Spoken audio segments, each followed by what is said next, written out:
Hey guys, I am really sorry this is going to be so late.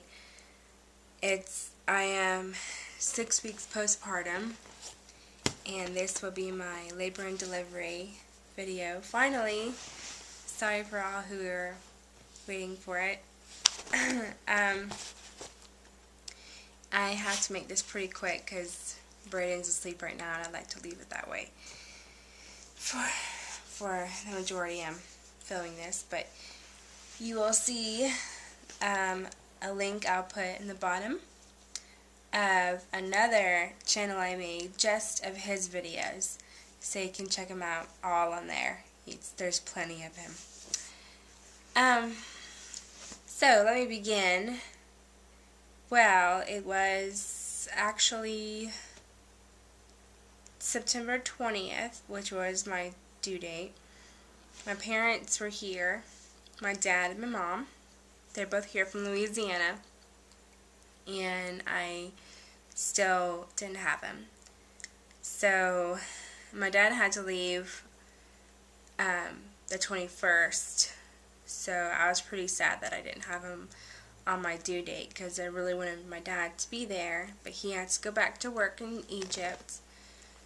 So my mom stayed, however, and she was going to stay for the delivery. And she was leaving. She was going to be leaving on the 30th. So she was only going to stay for a little while, a week longer. And I really wanted her to be there when the baby was there because of her help. She's so helpful. She's so good with babies. Newborn. She's just amazing. Hey, Bill. Hey, Bill. So I decided to be induced. I know. Oh, Bill, you're getting in front of the camera. I decided to be induced that Wednesday. So me and my doctor planned to have the induction on the 22nd. So with that said and planned, I went there the 22nd at 6:30 a.m. and they started me on a Pitocin, and it was great. I wasn't feeling any pain, nothing. I mean, I just kept talking and being normal, and after an hour, I started feeling it, and it did not feel good. I didn't want any pain meds whatsoever. I just wanted to do it all natural. I was pretty strong in that area. I did not want any pain meds, no epidural, nothing. And so they just let me go, and the pain kept getting worse and worse. And the problem with an induction and Pitocin is you don't really get a break between contractions. It's one contraction, and then like maybe you'll get a minute, and then one huge contraction, and then maybe like 30 seconds. And oh, it was hard. It was really hard, harder than I expected it to be, because when you go naturally without an induction, it's so spaced out, and it might take you a whole day to have a baby, but the contractions are so spaced out, and you have time to relax, to breathe. But I didn't have that, so it was really rough for me, and I made it. I made it without medication until 8 centimeters. Braden was facing towards my spine, and he was pressing on my spine, so it hurt so bad. I don't really remember the pain. I don't know. But I remember it was really bad. And my husband was about to pass out because I was about to pass out. And it was really hard. So I told them to just give me some mild medication. And they did. They gave me a few doses of that. Nothing. It did not phase the pain at all. And I got to the point where I thought I was going to die. And I can pretty much take a lot of pain on a normal basis. This was a lot, and I was at 8 centimeters for about 2.5 hours.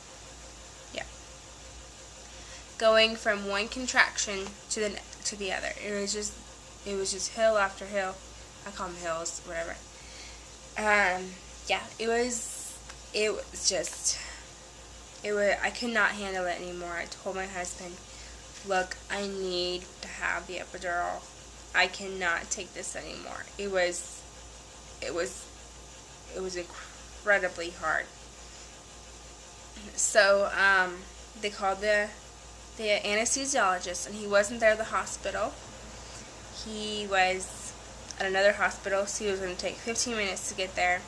The pain kept getting worse and worse and worse, and I was just screaming.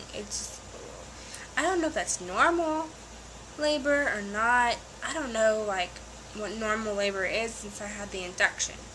So, I'm not sure. Next time, I am not going to be induced. I don't care how long I have to wait. I'll be 42 weeks pregnant. Ugh. Not going through that again. But, finally he got there. I mean, he busted his butt getting there. And this was like his 2,000th epidural or something crazy. Maybe more. Maybe like 5. I don't know. So I really trusted this guy. He was super nice, super kind, super gentle.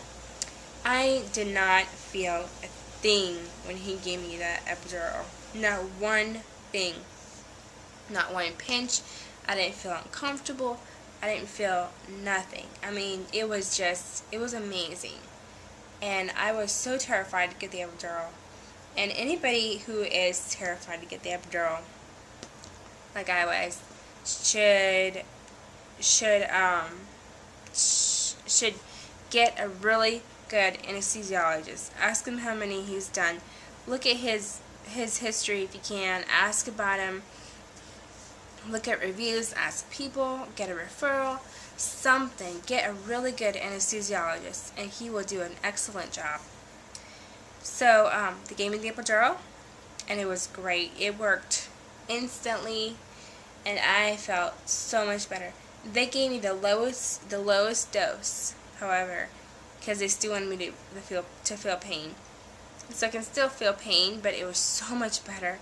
I can breathe, I can talk, I can hold a conversation. It was amazing. So, and after that, my body relaxed, and I was able to progress to 10 centimeters within 30 minutes. So, progressed to 10, and she asked me, hey, you want to push? You think you can do it? You think you can push now? The nurse asked me that. I was like, hey, let's go for it. Let's do this. So I started pushing. I pushed about 4 times, really hard, and he was ready. He was crowning. So she called the doctor, and the doctor came over, and after about 3 or 4 more good pushes, he was out. And to me, it wasn't really hard to push him out. I don't know. Well, they were saying that his oxygen was dropping when he was in the birth canal, and I freaked out. I was like, I'm getting this baby out. I don't care what I do. I don't care what tears. I'm getting him out. And they put me on oxygen, and what they didn't tell me was he was getting better because I was pushing so hard to get him out because I was freaked out. So they said, no, just leave it. Let her push as hard as she can and get the baby out. So that's what I did. And he came out screaming and crying and healthy and big. He was 8 pounds, 2 ounces, 22 inches long. He was a big boy, and it was amazing. Like, she took him off. They suctioned his nose, checked his airway, clamped his umbilical cord. My husband cut it, and they put him right on me, and it was just amazing. There are no words. I was like, whoa. He's here. Wow. That's crazy. So, yeah, that was pretty much it. And she sewed me up, and I was done. I'm going to go ahead and stop this and make a part 2, and then I'm going to make a nursing video, which is, you'll see.